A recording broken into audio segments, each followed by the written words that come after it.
안녕하세요. 오늘 저희가 함께 살펴볼 소식들이요. 이게 언뜻 보면 그냥 서로 다른 곳에서 벌어지는 별개의 사건처럼 보일 수도 있습니다. 하지만 저희는 제공해주신 그 9월 6일자 뉴스 자료들을 좀 바탕으로 해서요. 이 점들을 한번 연결해 보려고 합니다. 그래서 국제사회의 어떤 큰 그림을 읽어내는데 좀 집중해 보려고 하는데요. 예를 들면 중국 경제 엔진이 약간 덜컹거리는 소리 같은 거, 또 워싱턴하고 서울 사이에 흐르는 그 묘모한 외교적 긴장감, 그리고 동아시아에서 높아지는 군사 협력의 분위기. 이 세 가지 이슈가 대체 어떻게 서로 얽혀 돌아가는 건지, 그리고 그 속에서 어쩌면 당신에게 중요할 수 있는 맥락은 무엇인지 한번 같이 파헤쳐 보겠습니다. 바로 시작하죠. 첫 번째로 주목할 부분은 역시 중국 경제군요. 그 8월 수출 성장률이 좀 둔화했다. 특히 미국 쪽으로의 수출 부진이 크다. 이런 분석이네요. 네, 맞아요. 그게 이제 표면적으로 보면 미국하고 그 관세 유예 조치 끝난 거, 그게 직접적인 원인처럼 보이긴 하죠. 아무래도 가격 경쟁력에서 좀 밀리게 됐겠죠? 그렇죠. 일종의 가격 방어막이 사라진 셈이니까요. 근데, 이게 단순히 그 정도 문제일까 하는 게 더 중요해요. 이게 그 G2라고 하잖아요. 미국이랑 중국.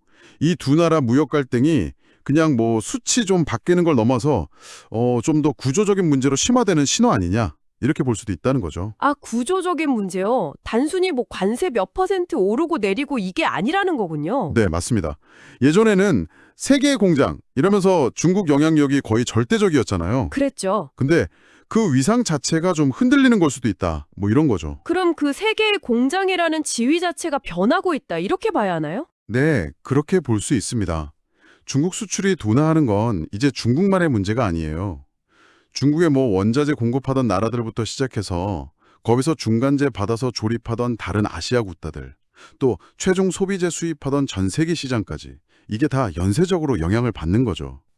연쇄적으로요. 네, 뉴스에서도 아시아 경제 전반에 경고음이 울린다 이런 얘기 나왔지만 이게 그냥 일시적인 경기 하강이 아닐 수도 있다는 겁니다. 어쩌면 글로벌 공급망 자체가 재편되는 과정에서 나타나는 성장통 같은 걸 수도 있어요. 공급망 재편이라. 와, 듣기만 해도 엄청 큰 변화 같은데요. 그러면 당장 우리 같은 소비자나 아니면 특정 산업에 계신 분들한테는 이게 좀 어떻게 느껴질 수 있을까요? 예를 들자면요. 특정 제품들, 특히 첨단 기술 관련 부품 공급망에서 중국 의존도를 좀 낮추려는 움직임, 이게 더 빨라질 수 있습니다. 그럼 이게 단기적으로는 생산 비용이 좀 오르거나 물류가 불안정해져서 우리가 쓰는 전자기기나 자동차 가격 같은 게 좀 변동성이 커질 수도 있고요. 가격 변동성. 네. 그리고 장기적으로 보면 어떤 나라 또 어떤 산업이 이런 재편 과정에서 새로운 기회를 잡고 또 반대로 어떤 쪽은 위기를 맞게 될지 이걸 가늠하는 아주 중요한 변곡점이 될 수 있는 거죠.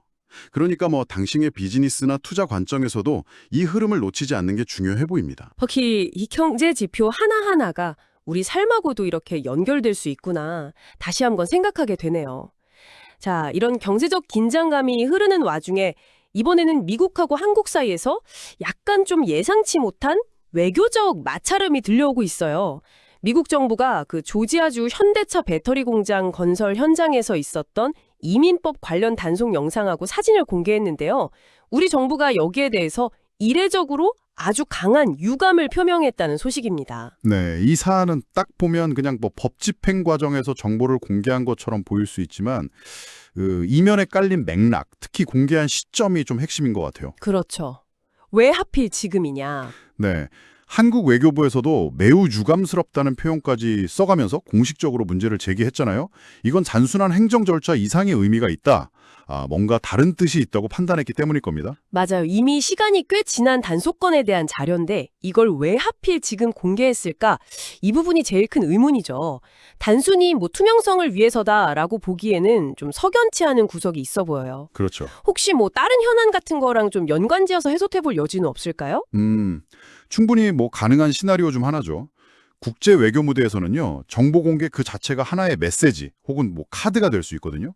카드가 될 수도 있다. 네, 예를 들어서 현재 양국 간에 논의 중인 다른 경제 협력 사안이라든지 아니면 좀 민감한 외교 정책과 관련해서 미국 쪽에서 일종의 압박 수단으로 이걸 활용했을 가능성 배제할 수 없습니다. 물론 이건 추측의 영역입니다만 그렇군요. 외교적인 관행이나 역학 관계를 고려해 볼 때 충분히 제기될 수 있는 질문이죠. 그렇다면 우리 정부가 자국민 권리 보호 또 공정한 법 절차 이걸 강조한 것도 그냥 원론적인 입장 표명을 넘어서 이번 공개 조치에 대한 좀 항해의 성격이 짙다 이렇게 봐야겠군요. 맞습니다. 주권 국가로서 자국민 보호를 요구하는 건 당연한 권리 행사죠. 하지만 동시에 이번 정보 공개 방식이나 타이밍이 양국 관계에 좀 불필요한 오해나 긴장을 만들 수 있다. 이런 우려를 표명한 거라고 봐야 합니다. 그럼 이게 앞으로 양국 관계나 다른 협상에 좀 영향을 미칠 수도 있겠네요. 네. 이 사건이 앞으로 양국 관계의 그 신뢰 관계라든지 아니면 현재 진행 중인 다른 협상 테이블에 어떤 영향을 미칠지 그 파장이 어디까지 갈지는 좀 더 지켜봐야 할 대목입니다. 이게 그냥 해프닝으로 끝날지 아니면 더 큰 갈등의 불씨가 될지 아직 예단하기는 좀 이르죠. 더 나아가서 보면 이 문제가 단순히 두 나라 관계를 넘어서 국제사회에서 통용되는 법 집행의 투명성 기준이라든지 아니면 이주 노동자 인권 문제 같은 좀 보편적인 가치하고도 연결해서 생각해 볼 수도 있겠네요. 그거 중요한 지적입니다. 특정 국가의 법 집행이라고 해도 그 방식이나 절차가 국제적인 기준이나 시각에서 어떻게 비춰질 수 있는지, 그리고 그게 그 나라의 이미지나 외교 관계에 어떤 영향을 미치는지 그걸 보여주는 사례가 될 수 있죠. 네, 앞으로 어떻게 전개될지 좀 면밀히 지켜볼 필요가 있겠습니다. 자, 이제 마지막 주제로 넘어가 보죠. 앞서 다룬 그런 경제적, 외교적 긴장감과는 또 다른 차원에서 이번에는 동아시아의 안보 지형의 변화를 예고하는 소식입니다. 한국과 미국, 일본 세 나라가 새로운 연합 군사훈련인 프리덤 엣지, 이걸 실시한다고 발표했습니다. 9월 15일 시작 예정이라고 하죠. 네, 이건 명확하죠. 최근에 계속 고조되고 있는 북한의 그 핵, 미사일 위협에 대해서 우리 세 나라가 공동으로 대응하겠다, 이런 의지를 명확히 보여주는 조치입니다. 근데 여기서 좀 주목할 만한 점은요, 훈련의 범위가 단순히 그 전통적인 해상, 공중 영역을 넘어서 사이버 공간까지 확장됐다는 사실이에요. 아, 사이버 영역까지요. 그게 구체적으로 어떤 의미를 갖는 걸까요? 이전의 연합훈련들하고 비교하면 확실히 좀 눈에 띄는 변화인데요. 그러니까요. 이게 현대 안보 위협이라는 게 이제 더 이상 물리적인 공간에만 국한되는 게 아니라는 현실을 반영하는 거죠. 북한이 사실 핵이나 미사일뿐만 아니라 이미 세계 최고 수준으로 평가받는 해킹 능력 같은 걸 통해서요.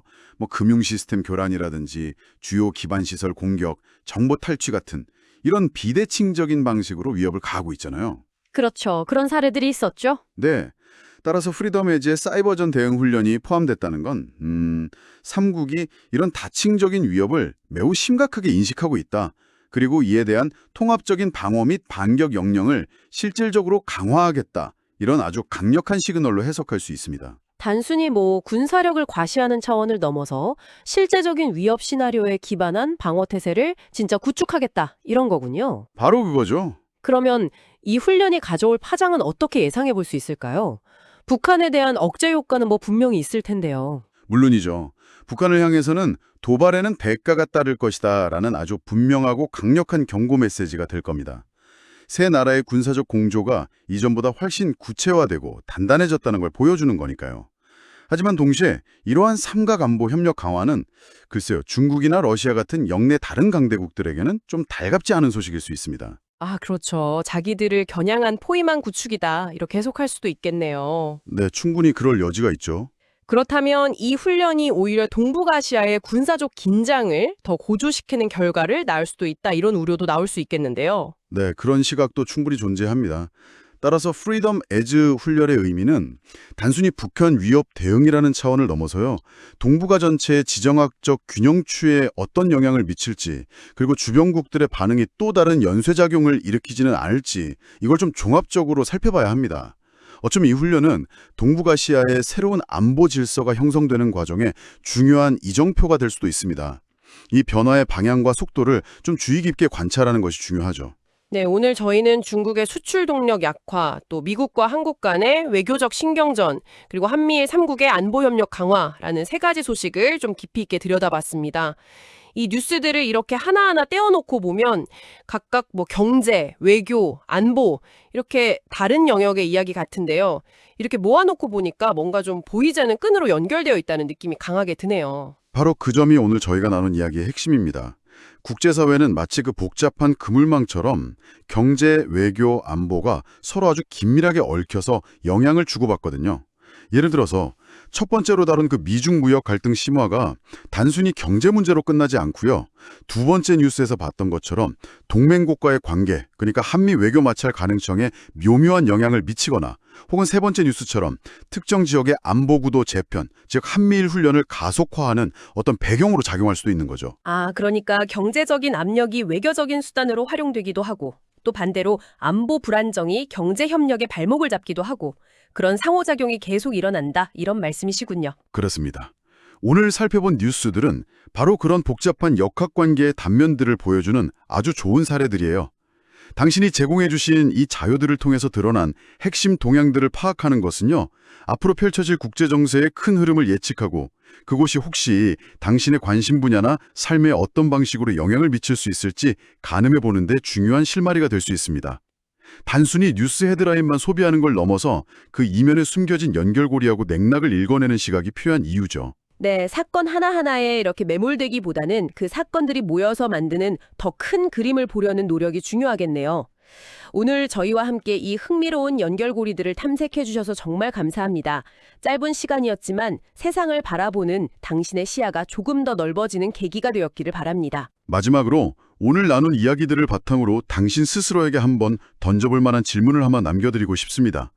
우리가 매일 접하는 수많은 국제뉴스 쪽에서 이러한 거대한 지정학적 또 경제적 변화의 물결이 실제로 나의 삶과는 어떤 방식으로 연결될 수 있을까요?